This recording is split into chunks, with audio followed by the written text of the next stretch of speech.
Menteri Pariwisata Widianti Putriwardana menyindir Gubernur Jabar Deddy Mulyadi terkait pembongkaran tempat wisata di Puncak, Bogor. Menteri Pariwisata mengkritik kebijakan Kang Deddy Mulyadi yang telah membongkar Ibis Fantasi yang berada di daerah Puncak Bogor.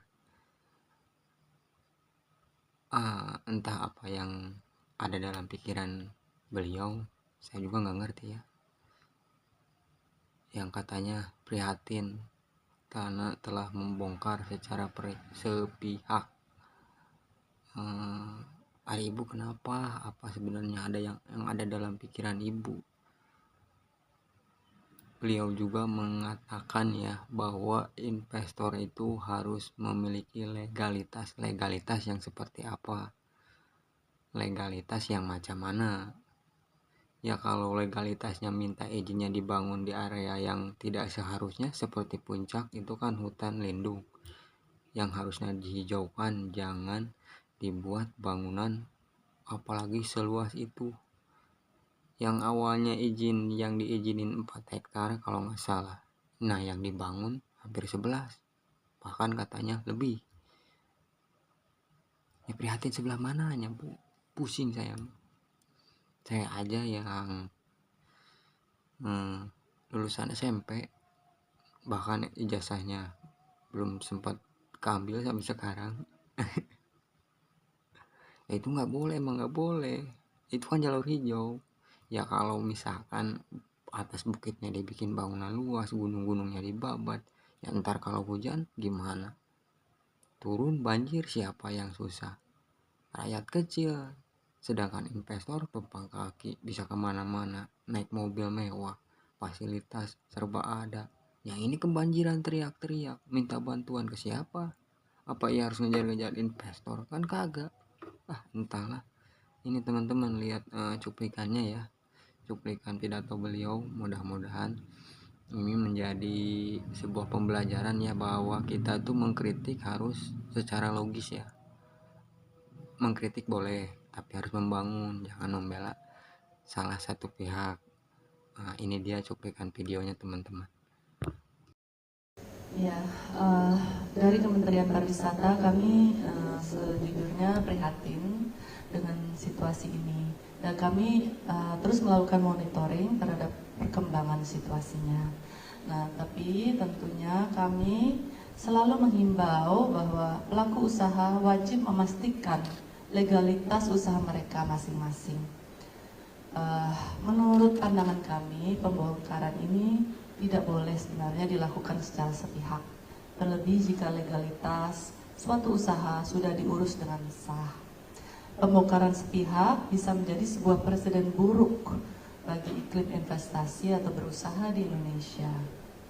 Namun, kami juga menghimbau destinasi wisata untuk selalu mematuhi aturan yang berlaku dan memenuhi semua perizinan dasar yang diwajibkan, seperti persetujuan kesesuaian kegiatan pemanfaatan ruang, persetujuan lingkungan, dan persetujuan bangunan gedung. Nah, sektor pariwisata harus tetap memperhatikan aspek keberlanjutan kelestarian alam, termasuk hal pengelolaan kawasan wisata. Hal ini sesuai dengan Permen Parekraf nomor 9 tahun 2021 yang telah diisu tentang pedoman destinasi pariwisata berkelanjutan. Nanti kalau ingin di detailnya kami bisa paparkan atau kami bisa informasikan lebih lanjut. Dan Kementerian Pariwisata juga mendorong adanya evaluasi yang lebih baik dalam pengawasan dan pemantauan terhadap pembangunan wisata yang berada di kawasan sensitif seperti kawasan hutan dan konservasi. Pemerintah pusat dan daerah harus bekerja sama untuk memfasilitasi perkembangan pariwisata yang ramah lingkungan dan berkelanjutan. Dari situ, sekian, terima kasih.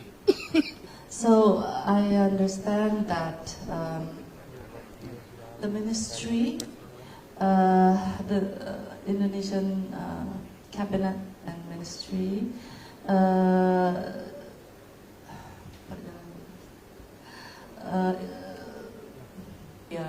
very large and so many destinations to promote, but we have LPJMN by Bapenas, Borobudur and Yogyakarta area, and also that is our super priority destination.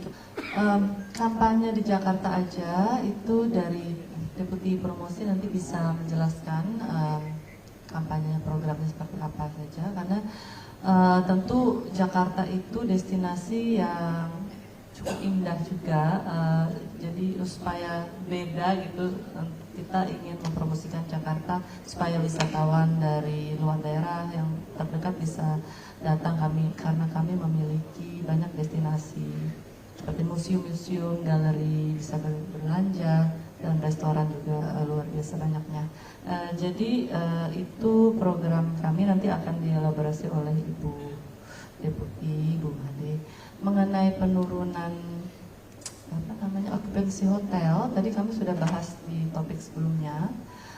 Memang ada dampak dari pemotongan anggaran, tapi untuk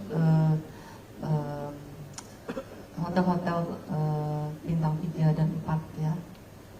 Tapi kami seperti kita tadi sudah bahas, kita kolaborasi dengan mitra-mitra dan terus menggenjot promosi kami. Harusnya kita bisa meningkatkan lagi